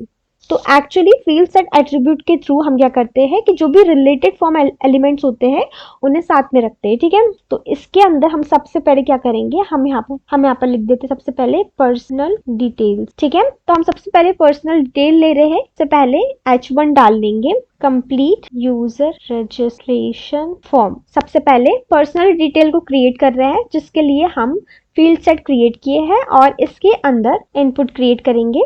देखो हमारे पास इनपुट एक टैग होता है जिसके थ्रू हमें जब भी कोई चीज को इनपुट लेना होता है यूजर से तो हम ले सकते हैं। हमें सबसे पहले यूजर से नेम इनपुट कराना है, तो नेम एक तरीके का टेक्स्ट है, तो इसके लिए हम टाइप के अंदर टेक्स्ट वाला लेंगे। बेसिकली हमारे पास टाइप के अंदर बहुत सारी वैल्यूज रहती है। देखो हमारे पास कितनी सारी वैल्यूज रहती है, अलग अलग चीजों के लिए अलग अलग चीजें रहती है, और ये एक्चुअली इंप्रूव करती है वैलिडेशन वाली चीजें कि हमें पासवर्ड लेना है और ये तो सबमिट बटन या टैक्स, ठीक है। तो हम सबसे पहले यहाँ पर टैक्स लेंगे क्योंकि हम नेम लेना चाहते हैं, और इसके बाद अब हम एक लेबल टैग का यूज करेंगे। लेबल टैग एक्चुअली क्या होता है ना कि जैसे हमें लिखना है फुल नेम, ठीक है, तो एक्चुअली जब हम इस फुल नेम में क्लिक करेंगे तो वो इनपुट फील्ड को एक्टिव कर देगा और हम इनपुट फील्ड में कुछ भी चीजें डाल सकते हैं। इसके लिए हमें क्या करना रहता है कि फॉर्म के अंदर जो भी नाम होगा ना, हमारा फॉर्म के अंदर का नेम जो भी होगा, सपोज मैं नेम डाल दे रही हूँ और इनपुट के अंदर की आईडी, ये दोनों एक्चुअली सेम होने चाहिए, इसको और इसको सेम होना चाहिए, तभी ये वैलिडेशन परफॉर्म करेगा कि जब भी हम लेबल के कंटेंट को क्लिक करेंगे तो वो इनपुट की फील्ड को एक्टिव करेगा। इसके बाद एक एट्रीब्यूट यूज कर सकते हैं विच इज कॉल्ड रिक्वायर्ड। यदि हम ये लिख देंगे तो यूजर को ये इनपुट ही करना पड़ेगा, जब तक वो इसे इनपुट नहीं करेगा फॉर्म सबमिट ही नहीं होगा। और हम यहाँ पर एक प्लेस होल्डर लगा देते हैं। प्लेस होल्डर का मतलब होता है कि उस बॉक्स में, इनपुट के बॉक्स में हमारा क्या प्लेस होल्डर क्या दिखना चाहिए, तो हम यहाँ लिख देते हैं एंटर योर नेम। इसके बाद हम एक br टैग लिखते हैं क्योंकि हमने br टैग पढ़े हैं कि जो कि लाइन ब्रेक ऐड करता है। और इसके बाद हम एक इनपुट क्रिएट करेंगे और यहाँ पर हम टैग्स की जगह लेंगे ईमेल, क्योंकि हम यहाँ पर ईमेल इनपुट कराना चाहते हैं। और हम यहाँ पर एक लेबल भी क्रिएट कर लेते हैं विच इज फॉर ईमेल, और हम यहाँ पर इसकी आईडी भी ईमेल दे देते हैं। प्लेस होल्डर डाल देंगे एंटर योर ईमेल और यहाँ पर हम लिख देंगे ईमेल। इसके बाद हम एक br टैग ऐड करेंगे। एक्चुअली हम दो br टैग ऐड कर देते ताकि दो लाइन आ जाए। अभी हम ये सब इसलिए करें क्योंकि अभी हम CSS को यूज नहीं कर सकते हैं। जब हम CSS सीख लेंगे तो हम CSS के थ्रू ये सारी चीजें करेंगे। अब हम एक पासवर्ड लेते हैं यूजर से, यहाँ पर हम पासवर्ड लिख देंगे और यहाँ पर हम इनपुट लेंगे और इनपुट का टाइप हमारा पासवर्ड होना चाहिए। पासवर्ड के लिए भी एक स्पेसिफिक इनपुट बनाया गया है ये, तो हम इसे क्लिक कर लेंगे। यहाँ पर हमारी आईडी जो होनी चाहिए वो हमारा पासवर्ड सेम होना चाहिए। उसके बाद हम यहाँ पर एक प्लेस होल्डर लगा देंगे एंटर पास। इसके बाद हम दो br टैग को ऐड कर लेंगे। देन हम एज लेंगे यूजर से, हम एज लेंगे, एज लिख देते हैं। तो हम यहाँ पर नंबर लेंगे क्योंकि एज नंबर में होगी और यहाँ पर हम आईडी को डाल देंगे एज और यहाँ पर हम प्लेस होल्डर को डाल देंगे enter your age. Again br add कर लेंगे और इसके बाद अब हम DOB डेट ऑफ बर्थ लेंगे। DOB के लिए क्रिएट कर लेंगे डेट ऑफ बर्थ, जिसके लिए हम इनपुट क्रिएट करेंगे और इनपुट में हम डेट लेंगे, ठीक है। तो हमारी आईडी भी DOB होनी चाहिए और हमें इसे लिख देंगे रिक्वायर्ड। हम जेंडर लेंगे, अगेन क्रिएट करेंगे लेबल और ये होगा हमारा जेंडर। यहाँ पर हम लिख देंगे जेंडर। देन हम इनपुट क्रिएट करेंगे और जेंडर के लिए क्योंकि हमें रेडियो बटन्स क्रिएट करनी है ना, क्योंकि हमारे पास ऑप्शंस रहेंगे फीमेल, मेल, अदर, तो बेसिकली यूजर सिर्फ एक ही चीज को क्लिक कर सकता हो, इसलिए हम रेडियो बटन क्रिएट करेंगे, जिसके लिए हम यहाँ पर आएंगे और हमें रेडियो बटन ये रेडियो मिल गया। उसके बाद हम ऐसे ही कॉपी पेस्ट करेंगे, जो कि होगी फीमेल के लिए फीमेल, और यहाँ पर हम लिख देंगे फीमेल। एंड देन हम यहाँ पर अगेन एक लेबल क्रिएट करेंगे जो कि होगी मेल के लिए, और यहाँ पर हम लिख देंगे मेल। एंड देन हम अगेन एक लेबल क्रिएट करेंगे जो कि होगी अदर के लिए, और यहाँ पर हम लिख देंगे अदर। ठीक है, एंड मेक श्योर कि आईडी हमारी फीमेल मेल सेम होनी चाहिए, आईडी हमारी सबकी अदर। और हाँ, जितने भी हम रेडियो बटन्स क्रिएट करेंगे उन सब के नेम सेम होने चाहिए, तो हम यहाँ पर डाल देंगे जेंडर। तो देखो तीनों के नेम सेम है, BR टैग लगाएंगे, देन हमारी ये फील्ड एंड होगी। अब हमें एक और फील्ड सेट बनाना है, ये था पर्सनल डिटेल। अब हम ले रहे हैं एड्रेस, तो यहाँ पर हम लिख देंगे एड्रेस सेक्शन। इसके अंदर हम क्या करेंगे, सबसे पहले तो एक लेबल क्रिएट करेंगे जिसके लिए हम सबसे पहले एड्रेस लिखेंगे, और यहाँ पर लिख देंगे एड्रेस। ठीक है, और यहाँ पर हम एक्चुअली, क्योंकि एड्रेस किसी के बहुत बड़े भी हो सकते हैं, हम एक टेक्स्ट एरिया क्रिएट करेंगे। तो यहाँ पर आ जाएंगे हम, जिसकी आईडी हमारी सेम होनी चाहिए एड्रेस, एंड हम इसमें रो डाल सकते हैं, मतलब हमारे बॉक्स कितना बड़ा होना चाहिए टेक्स्ट एरिया, तो हम रोज डाल लेंगे 3, कॉलम्स डाल लेंगे हम 30, एंड हम प्लेस होल्डर डाल लेंगे, place holder enter your address. ठीक है, इसके बाद हमने एड्रेस ले लिए हैं, देन हम BR क्रिएट करेंगे, 2 BR लगा देंगे, और हम एक लेबल क्रिएट करेंगे फॉर सिटी, और यहाँ पर हम लिख देंगे सिटी। हम इनपुट क्रिएट करेंगे, और यहाँ पर हमें चाहिए है टेक्स्ट, तो हम ये टेक्स्ट को ले लेंगे और आईडी हमारी सिटी कर देंगे। देन अब हम क्या करेंगे, कंट्री लेंगे। तो अब हम कंट्री के लिए क्या करेंगे कि एक लेबल क्रिएट करेंगे, और यहाँ पर हम लिख देंगे कंट्री, जिसके लिए हमें कुछ इस तरीके से चाहिए है। तो इसके लिए हम क्या क्रिएट करेंगे, सिलेक्ट टैग क्रिएट करेंगे, जिसके अंदर की आईडी होगी हमारी कंट्री, एंड देन इसके अंदर हम डाल देंगे रिक्वायर्ड, यानी डालना ही पड़ेगा, और इसके अंदर हमें ऑप्शंस यूज करने होते हैं। तो सिलेक्ट के अंदर हम ऑप्शंस यूज करेंगे, जिसके लिए हम सबसे पहले तो एक ब्लैंक क्रिएट कर लेंगे, और यहाँ पर लिख देंगे सिलेक्ट कंट्री। ठीक है, देन अगेन हम ऑप्शन क्रिएट करेंगे, और यहाँ पर हम डाल देंगे इंडिया, जिसके अंदर की वैल्यू भी हम इंडिया डाल देंगे। देन कॉपी पेस्ट कर लेंगे, एक्चुअली हम यहाँ पर USA copy paste, then UK। तो हमने ये भी क्रिएट कर लिया है। अब हम एक और फील्ड क्रिएट करेंगे जिसका नाम होगा प्रेफरेंसेस सेक्शन। ठीक है, इसके अंदर हम फील्ड सेट क्रिएट करेंगे। हम सबसे पहले एक लेबल क्रिएट करेंगे जो कि होगा फॉर इंटरेस्ट। हमें इंटरेस्ट तो ऐसी चीजें बनाना है ना कि लोग मल्टीपल चीजों में क्लिक कर सके, यानी कि चैट बॉक्सेस क्रिएट करने हैं। तो इसके लिए हमें इनपुट क्रिएट करना है यहाँ पर, और यहाँ पर हमें ये चैट बॉक्स का ऑप्शन चूज करना है। देन हम यहाँ पर लेबल क्रिएट करते हैं जो कि होगा सबसे पहले कोडिंग, यहाँ पर भी हम कोडिंग लिख देंगे। देन हमारा इसी को हम कॉपी पेस्ट, तो ये होगा हमारा म्यूजिक, यहाँ पर भी हम कर देंगे म्यूजिक। देन हम यहाँ पर लिखेंगे कुकिंग, वैल्यू क्रिएट करनी है, और यहाँ पर लिख देना है कोडिंग है म्यूजिक, एंड देन लिखना है कुकिंग BR। अब हम लेंगे फेवरेट कलर, जिसके लिए हम क्लिक करेंगे कलर, फेवरेट कलर, जिसके लिए हम इनपुट लेंगे और यहाँ पर कलर वाले ऑप्शन को क्लिक करेंगे, जिसकी आईडी हम रखेंगे कलर। ठीक है, इसके बाद हम BR ऐड करेंगे। देन हम एक लेवल क्रिएट करेंगे रेंज, जिसमें हम लिखेंगे सेटिस्फैक्शन लेवल 1 to 10। ठीक है, ये हमने क्रिएट किए satisfaction level for this course. तो इसके अंदर हम लिख देंगे इनपुट, और हम रेंज लेंगे, तो रेंज को ढूंढेंगे, और ये हमें रेंज मिल गई है। इसकी आईडी हम लिख देंगे रेंज, और इसके अंदर की मिन डाल देंगे हम 1, और मैक्स डाल देंगे 10, 1 से लेके 10 तक चाहिए है। तो आप लोग भी बताइए इस कोर्स का सेटिस्फैक्शन लेवल फ्रॉम 1 to 10। ठीक है, उसके बाद हम कुछ नहीं करेंगे, BR क्रिएट करेंगे, और लास्ट में एक सबमिट का फॉर्म क्रिएट कर देंगे, सबमिट एंड रीसेट बटन। आप सोच रहे होंगे मैं ये फील्ड सेट्स क्यों क्रिएट कर रही हूँ। ये एक्चुअली इम्प्रूव करती है हमारे फॉर्म का स्ट्रक्चर और ये रीडेबिलिटी में भी इम्प्रूवमेंट लाती है, तो इसलिए हम फील्ड सेट का यूज़ करते हैं। तो ये होगा हमारा सबमिट एंड रीसेट के लिए हम दो बटन क्रिएट करेंगे। तो बटन्स आएगी हमारी फर्स्ट सबमिट, जिसके अंदर हम लिख देंगे submit, and then again button आएगी हमारी रीसेट, जिसमें हम लिख देंगे रीसेट। हम इसे सेव करेंगे और ब्राउजर में जाके देखेंगे तो देखो ये हमारा कंप्लीट फॉर्म क्रिएट हुआ है। अब हम इसे भर के भी देखते हैं।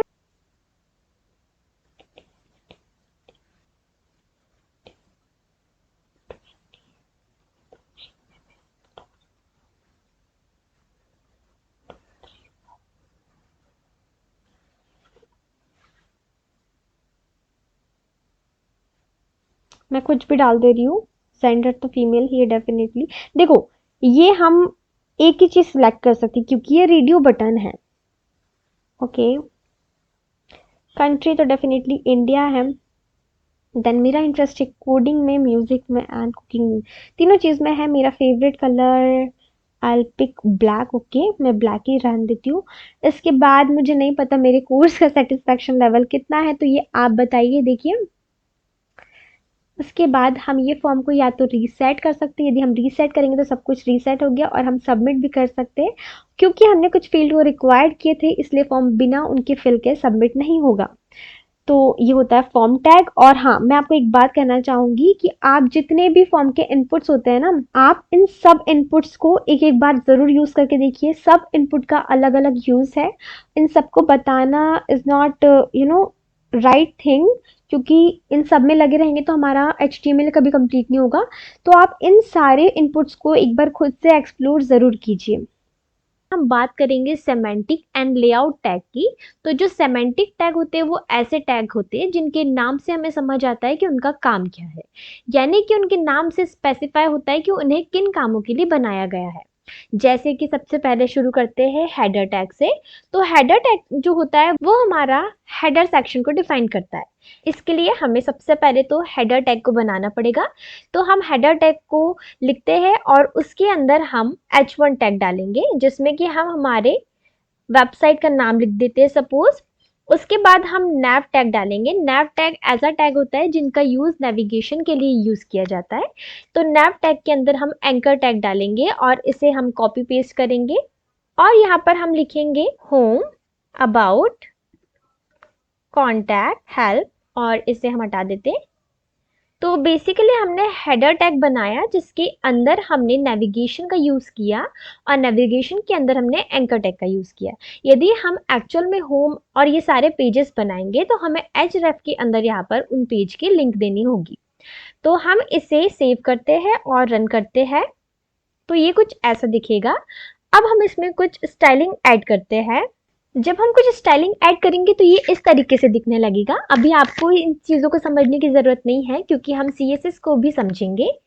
इसके बाद अब हम बात करते हैं फुटर टैग की। फुटर टैग ऐसे टैग होते हैं जिनका यूज़ हम हमारी वेबसाइट के आखिर में करते हैं, जिसके लिए हमें सबसे पहले फुटर टैग को लिखना पड़ेगा और इसके अंदर हम हमारे जैसे कि कॉपीराइट कंटेंट्स डाल सकते हैं या फिर हम इसमें हमारे अदर सोशल नेटवर्किंग जैसे कि लिंक्डइन, फेसबुक, ट्विटर, इन सबको भी डाल सकते हैं। अभी हम हमारे कॉपीराइट को डालेंगे जिसके लिए हम सबसे पहले तो कॉपी, इसके थ्रू हमारा कॉपीराइट का टेक्स्ट आ जाएगा 2025 कोड डेट।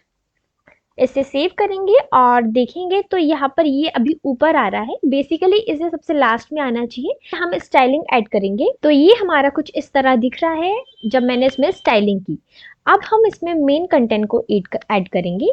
तो यहाँ पर हम मेन टैग यूज करेंगे और इसके अंदर हमें सेक्शन डिफाइन करना है।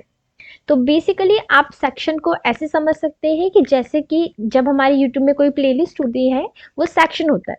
यहाँ पर ग्रुप रिलेटेड वीडियोस होते हैं और जो हमारे आर्टिकल्स होते हैं वो उन प्लेलिस्ट के अंदर के वीडियोस होते हैं जो कि स्टैंड अलोन वीडियोस होते हैं। तो सेक्शन के अंदर हम क्या करेंगे कि हम आर्टिकल्स लिखेंगे। बेसिकली सेक्शन के अंदर हम सबसे पहले तो हेडिंग डालेंगे जिसका नाम होगा वेब डेवलपमेंट आर्टिकल्स। इसके बाद हम इसके अंदर यानी कि सेक्शन के अंदर यहाँ पर आएंगे और यहाँ पर हम आर्टिकल डालेंगे। आई होप आप समझे होंगे। सेक्शन का मतलब होता है हमारे वीडियो की प्लेलिस्ट, हमारे चैनल की प्लेलिस्ट, और आर्टिकल्स का मतलब होता है उन प्लेलिस्ट के अंदर के वीडियोस। तो अब आर्टिकल के अंदर हम अगेन हेडिंग डालेंगे और यहाँ पर लिखेंगे व्हाट, कुछ भी लिख सकते हैं, व्हाट इज HTML, और यहाँ पे में डाल देंगे HTML इज हाइपरटेक्स्ट। ठीक है, इसके बाद हम और आर्टिकल्स बनाएंगे।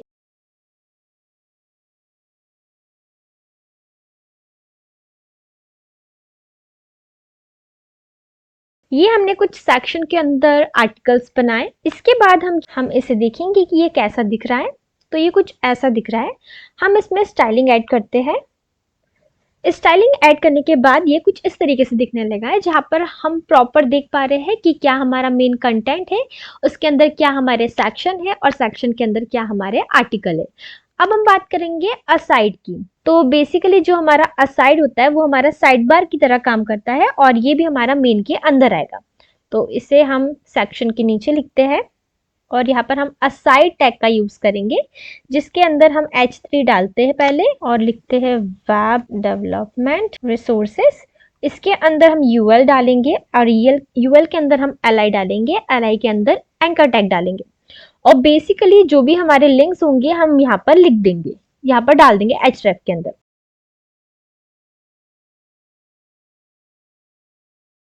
अब हम देखते हैं इसे। तो ये कुछ इस तरीके से दिखने लगा है। तो अब आप देख पा रहे हैं कि हमारा जो वेब पेज है वो प्रॉपर तरीके से बना हुआ है। यहाँ पर हमारे वेबसाइट का नेम है, यहाँ पर हमारे नेविगेशंस है, उसके बाद हमारे मेन सेक्शन के अंदर हमारे आर्टिकल्स है, असाइड थिंग है, और लास्ट में फुटर है। फुटर में आप अपने फेसबुक, इंस्टाग्राम या जिसकी भी लिंक देना चाहो यहाँ पर दे सकते हो। और ये बेसिकली इजी होता है वेब ब्राउजर के लिए भी और ह्यूमन के लिए भी HTML के डॉक्यूमेंट को पढ़ना। अब हम बात करेंगे scripting and Meta data tags की। तो सबसे पहले बात करते हैं स्क्रिप्ट टैग की। तो स्क्रिप्ट टैग एक्चुअली यूज होता है हमारे जावास्क्रिप्ट को लिखने में। यानी कि यदि हमारे HTML में, हमारे वेबसाइट में हमें जावास्क्रिप्ट या कोई लॉजिक लिखना है तो हम उसे स्क्रिप्ट टैग के अंदर लिखते हैं, और इसे कहते हैं इंटरनल जावास्क्रिप्ट। यदि हमें एक्सटर्नल जावास्क्रिप्ट यानी कि एक अलग फाइल के अंदर जावास्क्रिप्ट लिखनी है तो हमें यहाँ पर सिंपली एक फाइल क्रिएट करनी होती है,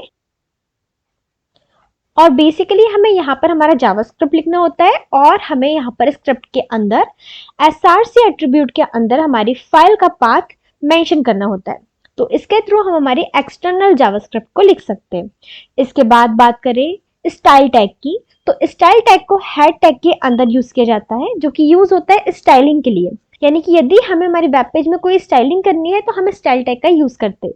यदि हमें बॉडी में कोई कलर डालना है सपोज, तो हम क्या करेंगे, यहाँ पर स्टाइल टैग के अंदर बॉडी के अंदर बैकग्राउंड कलर डालेंगे एक्वा, सेव करेंगे और रन करके देखेंगे तो आप देख सकते हैं एक्वा कलर आ चुका है। सिमिलरली ये हमारा इंटरनल CSS है। यदि आपको एक्सटर्नल CSS ऐड करना है तो आपको सिंपली यहाँ पर जाके एक फाइल क्रिएट करनी है style.css, और बेसिकली सेम यहाँ पर भी आपको क्या करना है, बॉडी के अंदर आप बैकग्राउंड कलर डाल देंगे सपोज रेड, और हमें क्या करना है, अभी हमने एक्सटर्नल फाइल में CSS लिखी है, अब हमें उसे HTML में ऐड करना है। तो हमें हेड टैग के अंदर यहाँ पर आना है और लिंक के थ्रू हमारे CSS को ऐड करना है। यानी कि हम लिंक टैग के अंदर हम href के अंदर हमारी वो फाइल का नाम देंगे जो हमारी स्टाइलिंग की फाइल है। अब यदि हम इसे सेव करेंगे और रन करेंगे तो ये देखो हमारा रेड बैकग्राउंड आ चुका है। तो ये होती है हमारी एक्सटर्नल CSS। अब हम बात करेंगे मेटा टैग की। तो मेटा टैग एक्चुअली मैंने पहले आपको समझा चुकी हूँ, बट मैं आपको ओवरव्यू दे देती हूँ। मेटा डेटा हमारा प्रोवाइड करता है इंफॉर्मेशन अबाउट वेब पेज, और ये हमारा कोई विजिबल नहीं होता है वेब पेज में। एक्चुअली ये यूज होता है हमारा SEO ऑप्टिमाइजेशन के लिए। तो जैसे कि ये UTF-8 लिखा है हमारा, तो ये एक इनकोडिंग है इसमें कि आप डिफरेंट लैंग्वेजेस के कंटेंट को इजीली वेब पेज में विजिबल करा सकते हैं। सेकंड मेटा टैग है, इसका यूज होता है हमारी रिस्पॉन्सिव डिजाइन के लिए।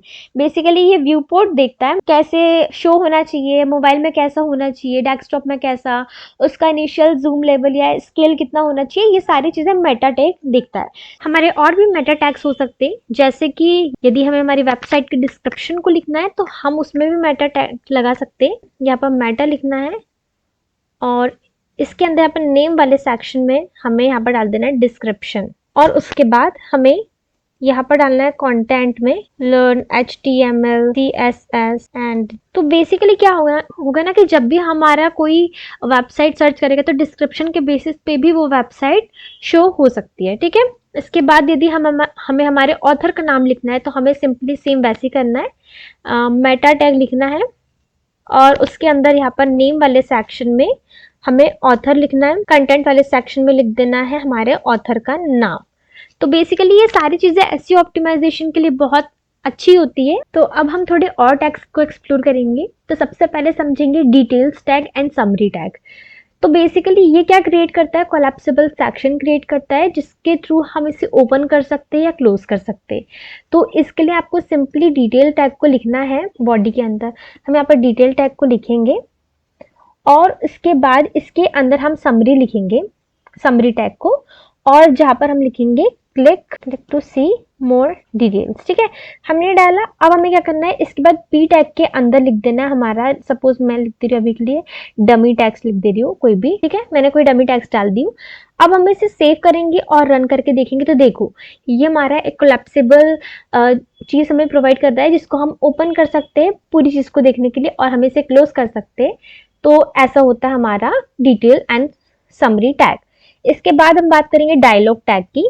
तो डायलॉग टैग कैसे होता है, एक्चुअली डायलॉग टैग हमारा एक पॉपअप की तरह होता है, यानी कि ये हमें एक पॉपअप विंडो शो करता है जिसके थ्रू हम कोई मैसेज को शो करा सकते हैं या किसी अलर्ट को शो करा सकते हैं, जिसके लिए हमें कुछ नहीं करना, यहाँ पर आना है और लिखना है डायलॉग, डायलॉग टैग, और इसके अंदर लिखना है हमें P tag this is dialog box. Basically हम क्या करेंगे ना, हम थोड़ी सी जावास्क्रिप्ट ऐड करेंगे। आपको बिल्कुल भी घबराने की जरूरत नहीं है, मैं जस्ट आपको समझाने के लिए ये ऐड कर रही हूँ। तो अब हम देखते हैं इसे। तो देखो जब हम इस ओपन डायलॉग में क्लिक करेंगे तो कुछ इस तरीके से हमें एक डायलॉग बॉक्स शो होगा जिसे हम क्लोज कर सकते हैं। तो अब हम बात करते हैं प्रोग्रेस बार की।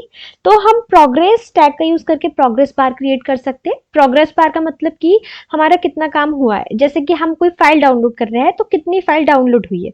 तो हम यहाँ लिखेंगे बेसिकली सिंपली प्रोग्रेस, और हमें यहाँ पर लिखना है कुछ एट्रीब्यूट्स देने होते हैं, जैसे कि हम वैल्यू दे सकते हैं 70 और हमारी मैक्सिमम है 100।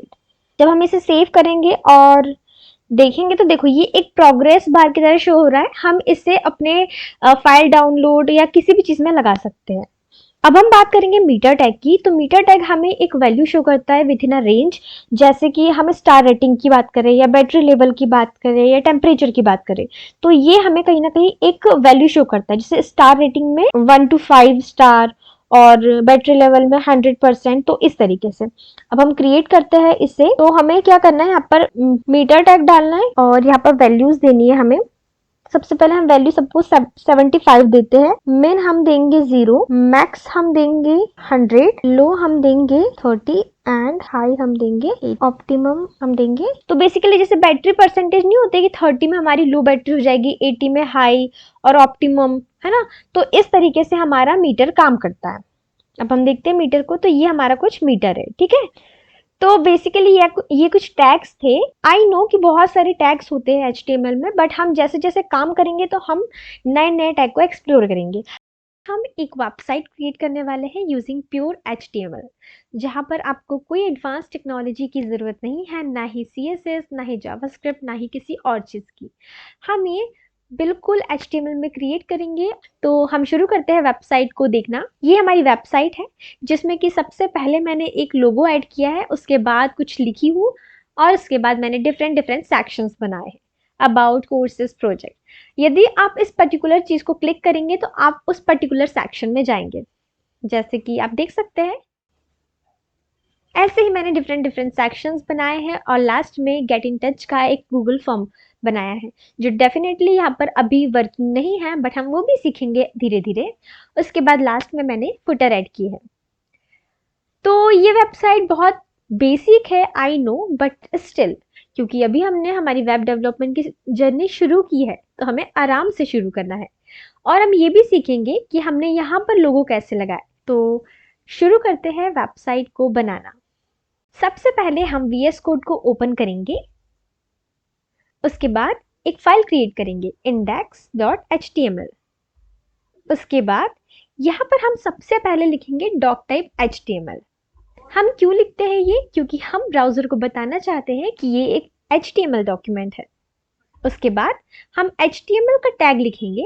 HTML का टैग ये बताता है कि हमारा HTML कहाँ से लिखा गया। इस टैग के अंदर हम सारा HTML का कोड लिखेंगे, जिसके अंदर दो सेक्शंस होते हैं, first head section and second body section. हम हेड सेक्शन को समझेंगे। हेड सेक्शन के अंदर वो सारी चीजें होती है जो एक्चुअल में वेबसाइट में विजिबल नहीं होती, बट वेबसाइट के इम्प्रूवमेंट के लिए काम आती है। जैसे कि इसके अंदर मेटा टैग्स होते हैं। मेटा टैग्स वो टैग होते हैं जो एसईओ ऑप्टिमाइजेशन के लिए काम आते हैं, यानी कि सर्च इंजन ऑप्टिमाइजेशन, जिसके थ्रू हमारा सर्च रिजल्ट और इम्प्रूव होता है। तो हम ऐड करते हैं मेटा टैग्स, कुछ मेटा टैग्स ऐड कर लेते हैं।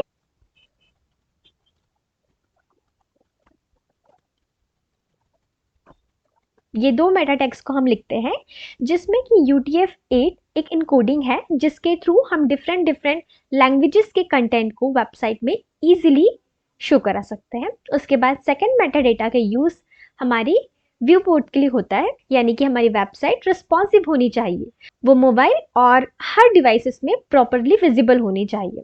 उसके बाद हेड सेक्शन में हम लिंक टैग का भी यूज करते हैं। जब हम स्टाइलिंग करेंगे तो हमें लिंक टैग का यूज करना पड़ता है। लिंक टैग के अंदर हम स्टाइलिंग की फाइल को लिखते हैं, जिससे हमारे HTML CSS से कनेक्ट होता है। फिलहाल हम CSS यूज नहीं कर रहे हैं तो हम वो नहीं लिखेंगे, बट क्योंकि हम हमारी वेबसाइट का लोगो डालेंगे तो उसके लिए हम एक लिंक टैग लिखेंगे। रील के अंदर के कंटेंट में हम लिखेंगे आइकन, क्योंकि हम आइकन चाहते हैं। उसके बाद मैं एक इमेज यहाँ पर डाल लेती हूँ। मैंने ये इमेज यहाँ पर डाल ली है। अब हमें कुछ नहीं करना, हमें हमारी फाइल में आना है और href की जगह हमें हमारी फाइल का नाम लिख देना है, codicted/logo.png। अब हम आएंगे, हमारा जो टाइटल है वो भी हमारा हेड सेक्शन के अंदर डिफाइन होता है। टाइटल मतलब कि हमारी वेबसाइट का नाम क्या है, तो हम यहाँ लिखेंगे codicted। इतना करने के बाद हमारा हेड सेक्शन कंप्लीट होता है। अब हमें बॉडी सेक्शन में आना है।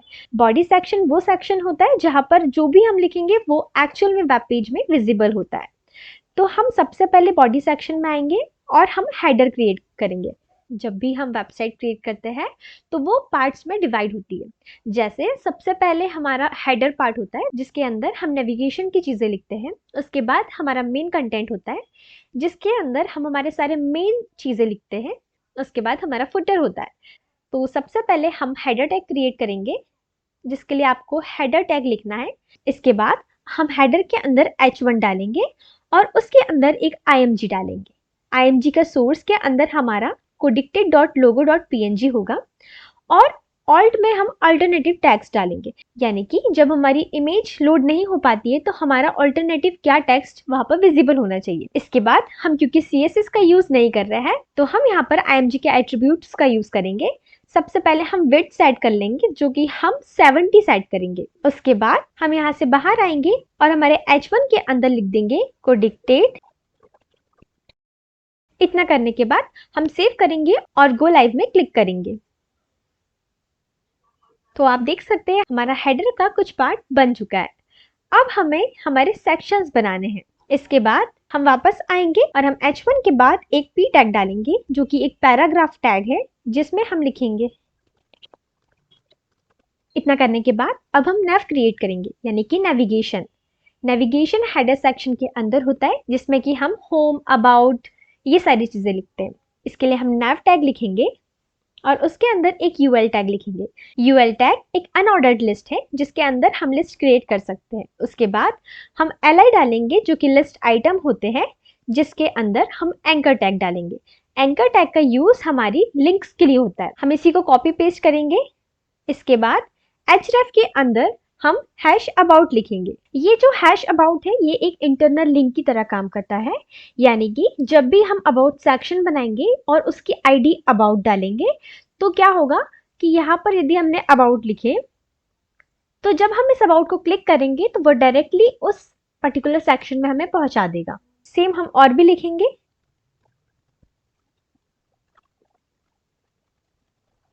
इतना लिख के हम सेव करेंगे और वेबसाइट को देखेंगे तो ये कुछ इतना बन चुका है। अब हमारा हेडर सेक्शन कंप्लीट हो गया है और हम आएंगे हमारे मेन सेक्शन में। इसके बाद हम मेन टैग डालेंगे। मेन टैग का यूज होता है मेन कंटेंट्स के लिए, ठीक है। तो इसके अंदर अब हम सेक्शंस क्रिएट करेंगे। क्योंकि हमारे पास डिफरेंट डिफरेंट सेक्शंस है, इसलिए हम हर एक सेक्शन को क्रिएट करेंगे। और हाँ, हम एक href ऐड कर देते हैं ताकि एक हॉरिजॉन्टल लाइन आ जाए। इसके बाद यहाँ पर हम एक सेक्शन क्रिएट करेंगे जिसकी आईडी हम देंगे अबाउट, क्योंकि ये अबाउट सेक्शन है। इसके बाद हम एक h2 बनाएंगे जिसका नाम लिखेंगे अबाउट कोडिक्टेड।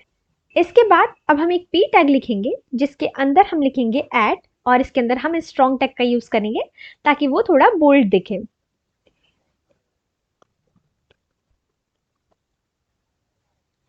इतना लिखने के बाद अब हम एक ब्लॉक कोट्स टैग का यूज करेंगे और इसके अंदर यहाँ लिख देंगे लर्न बिल्ड सक्सेस।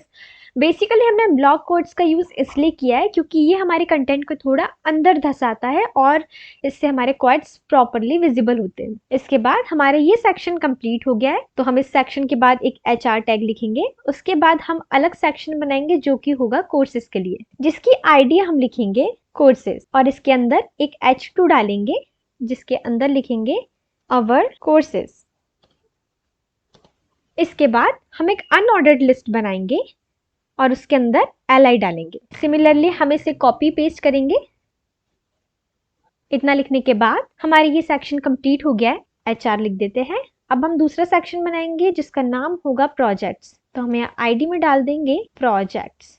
इसके बाद इसके अंदर हम एक H2 लिखेंगे।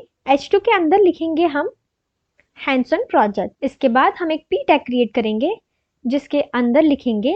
इसके बाद अब हम एक अनऑर्डर्ड लिस्ट बनाएंगे और उसके अंदर लिस्ट आइटम्स लिखेंगे। कॉपी पेस्ट करेंगे। हमारा प्रोजेक्ट सेक्शन कंप्लीट हो गया है। हम लास्ट में HR लिखेंगे और उसके बाद एक और सेक्शन क्रिएट करेंगे। ओके, इसके बाद हम इसमें आएंगे और H2 क्रिएट करेंगे, p टैग क्रिएट करेंगे। ये सेक्शन कंप्लीट हुआ, हम HR लिखेंगे और बेसिकली कुछ नहीं है इस वेबसाइट में, हमने सेक्शंस क्रिएट किए हैं और कुछ नहीं है। बट डोंट वरी, हम अभी बेसिक वेबसाइट क्रिएट कर रहे हैं क्योंकि अभी हमें ज़्यादा नॉलेज नहीं है।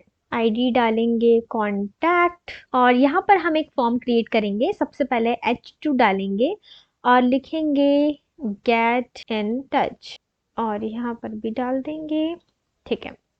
इसके बाद अब हम एक फॉर्म क्रिएट करेंगे जिसके लिए हमें फॉर्म टैग का यूज़ करना है, और एक्शन में अभी कोई लेना देना नहीं है क्योंकि फ़िलहाल हम हमारे फॉर्म के डेटा को कहीं भी स्टोर नहीं कराना चाहते।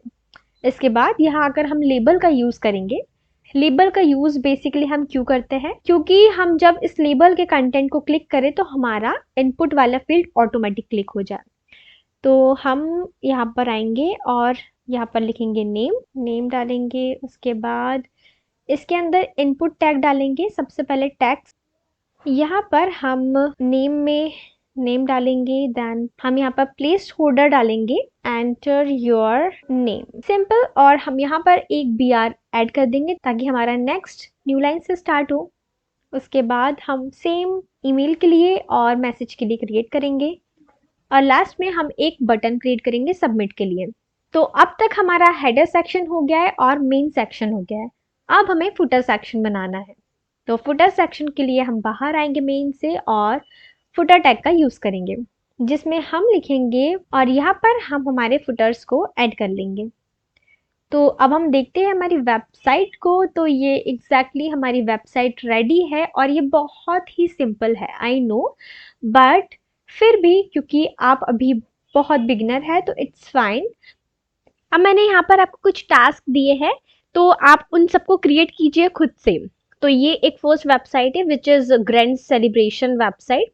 देखिए ये कुछ इस तरीके से है, और इसके बाद आपको HTML को खुद से एक्सप्लोर करना है। इतना इनफ है अभी के लिए। आप जैसे जैसे आगे बढ़ेंगे आप खुद ब खुद HTML सीखेंगे। तो आप शुरू कीजिए अपनी HTML की जर्नी। आई होप आपको ये वीडियो अच्छा लगा होगा, और अच्छा लगा होगा तो लाइक कीजिए, और यदि मुझे किसी प्रकार की मॉडिफिकेशन की नीड हो तो मुझे वो भी बताइए, मैं ज़रूर मॉडिफिकेशन करूँगी। और मुझे कमेंट्स कीजिए, मुझे बताइए ये कैसा कोर्स है। And thank you so much again, bye.